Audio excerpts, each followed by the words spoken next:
the deal. We have a 17-point hand, but is it really worth just one more little point? You know, on these upgrades, the thing that people get hung up is like when you're upgrading from 14 to 15, it's just 1 point. It doesn't take much to make a hand 1 point better, so long as you aren't locked into these points, which is what we do as beginners, right? When we want to get better, when we want to make things happen, we learn how to adapt, and we learn that 1 point is almost meaningless, almost meaningless.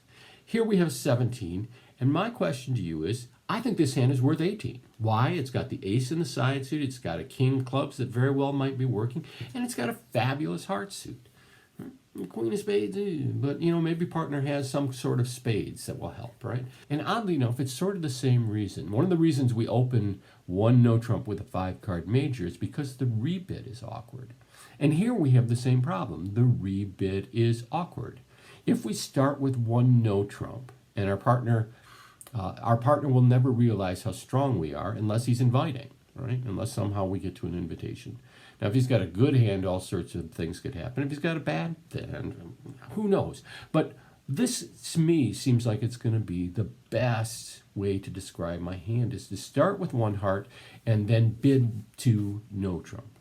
Now, on this particular hand, what happens is my partner is bust, right? My partner has nothing, right? So I don't need to jump to 2 no trump here. I can still show my hand with a 1 no trump bid, and you'll notice that 1 heart, pass, double, 1 no trump, after your partner has shown nothing, is now the balanced 18 and 19 point hand, which is how I evaluate this hand, right? So I'm going to bid 1 no trump here. And it turns out we have a hard fit, 2 hearts. Obviously, I'm not going to go any further. Not going to go any further at this point because my hand is pretty good defensively. The person doubling is north. My king of clubs is shaped up a little bit, and maybe I can balance into heart later on if it's necessary. But I'll pass here, right? And now we get to 3 clubs. Okay, so they have to take 9 tricks, right? If my partner and I are 5-3, there is an excellent chance that north has at least 2 hearts, right? So 2 heart tricks, the ace of diamonds for 3, maybe the king of clubs. That's 4 tricks. All I'm looking for is my partner to have 1 more trick. Just 1 trick in your hand, partner. Maybe the king of spades or the ace of spades, the king of diamonds, right? So I'm more than happy. Notice the colors. They're in the red. I'm in the white, right? I'm going to double this, right? And my partner will pass it because I've shown a good hand. If I hadn't done that, he'd probably bid on, right? He'd probably consider it as a balancing bid.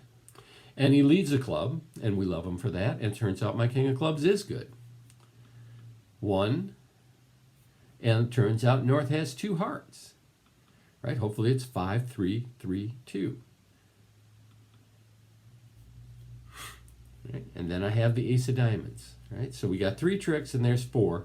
All I need to do is find my partner with 1 card, right? The king of spades or the king of diamonds, right? I think the best way to go about this, because if he doesn't have the king of diamonds, I don't want to give a trick to the queen of diamonds if he doesn't have the king, is to try to set up his king of spades. And I'm going to do that by leading the queen. Like, does he have the king of spades? I don't know, but it's a card he could have, right?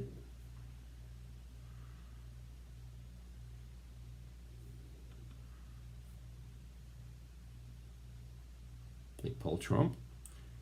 They leave the diamond. I'll take it. Don't want to take any chances on it not making a trick. And let's see if I gambled correctly.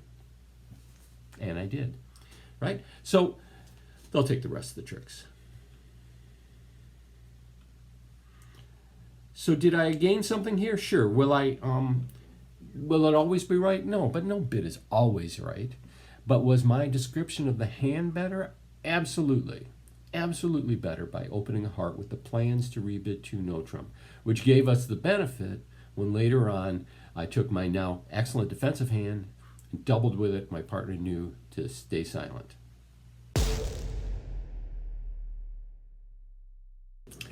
On board 4, we get another evaluation question.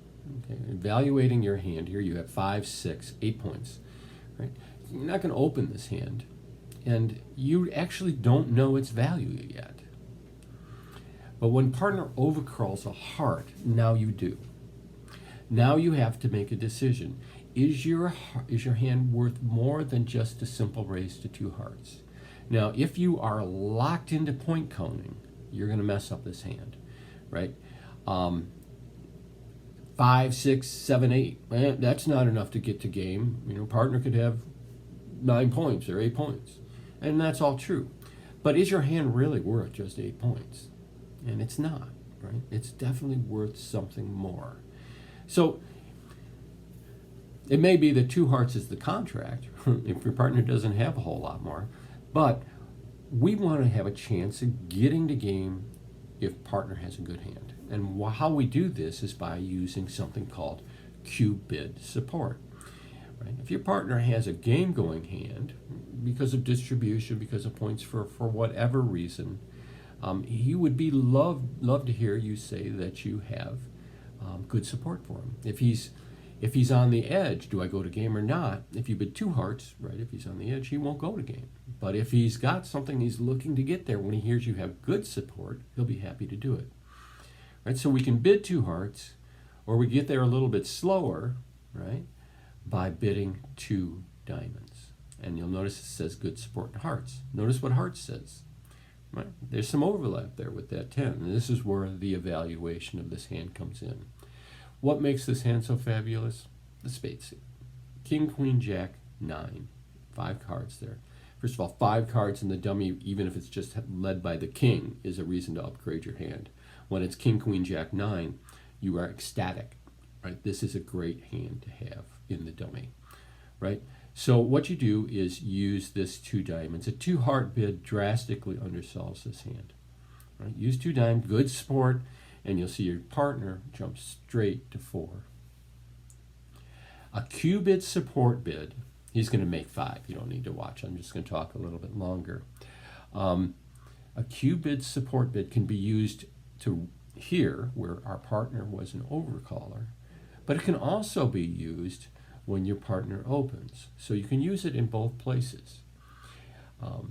It is a fabulous bid to know because you control the auction, right? You control the auction when you use a Q-bid support. So you could have a game-going hand and still use the Q-bid support, right? Because you'll say, partner, good support. He's not going to leave it in the Q-bid. He's going to, even if he's not really excited about the fact you have good support, he'll bid 2, right? He's not going to stay in the diamond suit. When he bids 2, if you've got a game-going hand yourself, well, at that point, you'll just bid game, right? If he is excited by your bid and you've got a fabulous hand, you could even end up in a slam, right? Because you control the auction still when you Q-bid support, because it's going to make partner make a bid. Here, it made partner make a great bid, was the hearts, right? And turns out we have a little spade, a little club fit, we got a way to score a couple of spades maybe. We can rough out some diamond losers. Everything about our hand was fabulous. So Q-bid support bids, incredibly important to know and use, always. I debated on whether or not to include a discussion here, but it's such a valuable lesson for bridge players who are just... Hair is outstanding today. I don't know if you'd noticed, but I mean, it is really, really it's lost it completely. So back to board 1. The bridge is a tough game, and you make mistakes all the time. Things happen at the table all the time that can be disturbing. This is true on BBO, and it is very true when you play live. Your partner may make a face that will irritate you. The opponents could be rude or could do something unethical, or all sorts of things happen, right? But the point is to get through not only the hand in which this disturbance happens, but the rest of the hands as well. My alter ego, as you've seen before, helping out, is a guy named Thick Skin, right? And I gave him that name because when I first got on BBO, I played in the main room and I didn't know what I was doing, right? And so the criticism's harsh and constant, right? Thick skin is what you need to play bridge. So here is what I don't know the situation that happened on board one, and frankly, it doesn't matter. I will reinforce one thing though. In our tournament, undos are allowed when a person misclicks in the bidding. And this is not a special rule for BBO. In fact, if you are playing live bridge and you reach down to play, say, a heart, and you look down and there's a spade and nothing has happened at the table before that, you get to take it back. So this is not a special rule. It's just applying it to the technical part of BBO, that if the next person has not bid yet and you have made the wrong bid, you are entitled to a take back. Okay? Now, here's another important thing.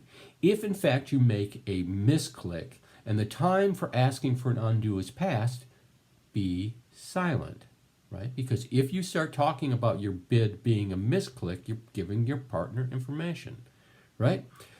Tough break. Roll with it. Now, I don't know exactly what happened, and frankly, I don't care, because this problem proves my point. In this hand, right, partners opened, has 12 to what? The rest of the points in the deck, which are only 18, because you have 22, right? So he's got 12 to 18 points, right? And you know it's 6 no trump automatically, right? If your partner happens to have more than 12, it's probably a grand slam, right? So I'm not sure the right way to bid this hand. I don't even care. I think this is probably a reasonable auction. Try to figure out if partner has more. They just bid a heart, and that's nice. You need the ace of diamonds, the king of clubs, the king of hearts, and probably a queen. So that's 12 points to be in a grand. That should get you there. But probably a reasonable auction is 6 no trump. I'm not even sure that it wasn't more reasonable just to have a 1 diamond 6 no trump auction, and it makes without a problem. But what happened at the table is they got to 7 diamonds, and I think this was the product of the misclick. Again, I do not know, right? So if we get to 7 diamonds, I meant to put down 6 no trump, and I grabbed the diamond card, undo. And if it's too late, if there's been a pass already, it's too late, and you're in 7 diamonds. And what's the key here? Roll with the punch. Roll with the punches. Don't let it affect your play of this board. Don't let it affect your play of the next board, right? And inexperienced players have this problem all the time. And the thing is, it doesn't have to be like some problem like this. Well, I didn't get the undo, right? It could be just about anything, right? And especially live. Things get in the way all the time. You get distracted. Somebody starts talking at the table next to you really, really loud, right? And if you let it affect your game, then it's not the fault of the person that was talking loud, right? It's not the fault of the director who interrupts you, right? The fault is that you didn't keep your focus. Just play the hand, right? Now, you make your 7 diamonds here, you got a top. Not only that, it's a big top, right? Everybody else is scoring just this little no trump slam. You got 1440, right? Excellent. You get 250 point bonus or something for a grand slam. So keep your wits about you. Grow a thick skin. That's so important for beginning and intermediate players. Grow a thick skin. Learn to roll with the punches. Keep your focus on the hand. We make far too many mistakes. We screw up the table far too many times to let it bother our play and our enjoyment of the game.